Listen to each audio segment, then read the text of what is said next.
have you let into your house? And you're sitting there and you know, I did this. I caused this family falling apart. I caused this fight between my wife and I. I caused this fight between my kids and I. My kid's not coming home now. I caused all of this. The men were thinking of stoning him. Each one was bitter in spirit. Who do they have to blame? There are consequences for disobedience. There are consequences.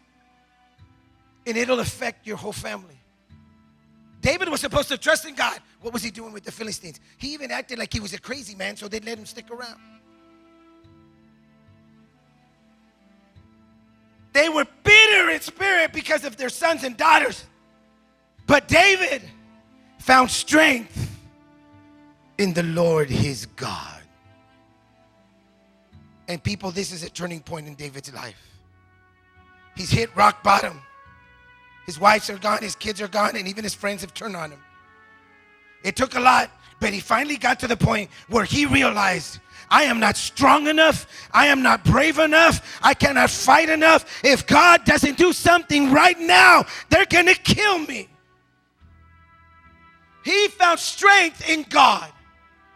Before that, he found strength in rocks. He found strength in arrows. He found strength in spears. He found strength in swords. He found strength in his mighty men. But every one of us, either now, in the past, or in the future, we will hit a point where it's rock bottom. And if God doesn't get us out of it, there ain't no getting out.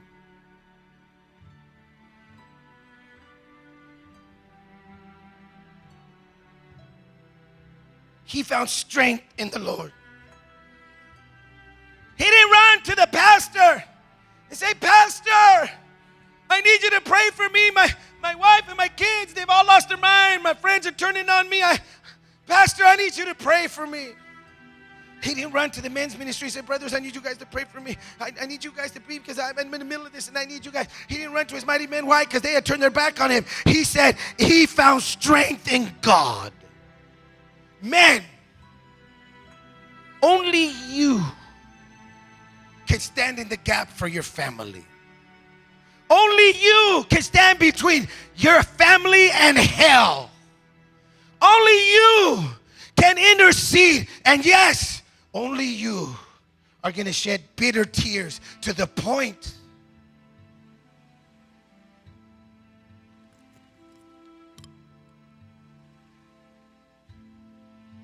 I don't cry.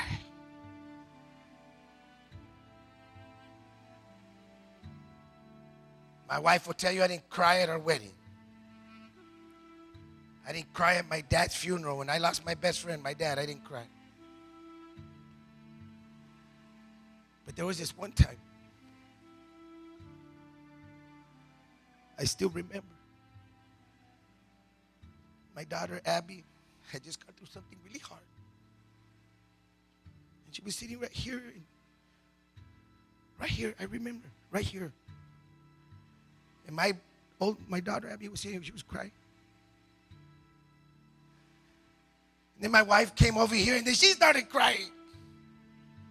And then Michael came over and he was crying. Everybody was crying. I was like, I'm gonna. But my little girl was going through something that was so hard. And I couldn't do anything to help her. I couldn't do anything to help her feel better about what she had just lost. Anyway, I cried. I didn't just cry. There was snot running down my nose. My hair was all messed up. I was falling apart. So, Danny, I made fun of you yesterday for crying. I'm sorry, man. I cried. I was sitting there brokenhearted because there was nothing I could do for her.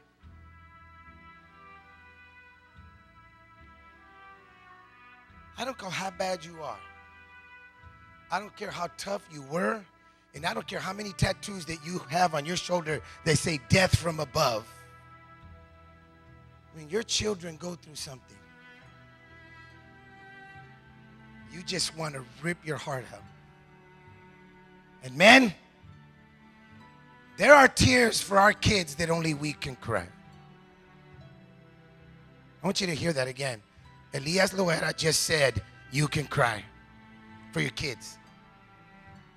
And he lost his wife too, so you can cry for your wife. David was bawling. He was crying. My hero, my King David, the man who fought the lion, the man who fought the tiger, the man who fought the bear, the one who ripped them to shreds, is sitting there on the ground crying, and he found strength in himself. Man, you cannot wait for somebody else to shed tears for your kids. You have to.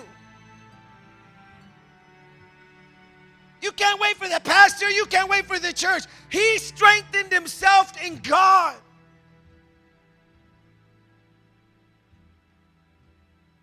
Then David said to the priest, the son of Ahimelech, bring me the ephod. This worked for him before, but he had not prayed for a long time because he was living with the enemy. But now he remembers, I need the God to intervene in this. He says to the priest, bring me the ephod. Abiathar brought it to him. And David inquired of the Lord, shall I pursue the raiding party? Will I overtake them? All of a sudden, old David is reverting to young David.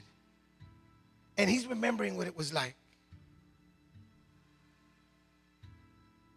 You just saw Bobby and Rocky and Annie up here. And they grew up in a big church with a youth group of at least 100 kids. They were all related. And some of them married each other, even though they're related, so pray for them. But they were very lucky to have a youth group that was very close-knit. Just yesterday, Bobby and Nick were remembering the time we were in VBS. And Bobby goes, yeah, they kicked Eli out of VBS.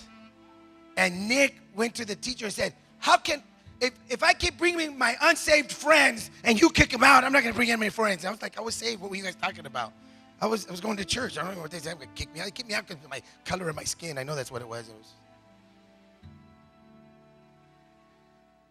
But we had some good times as young people in the Lord. Times at the altar together. Times at camps together. Times at conventions with those same youth. Bobby will rattle them off. Manuel and Juan and Sale. Just, those were his crew. With me and Nick, it was me and Nick.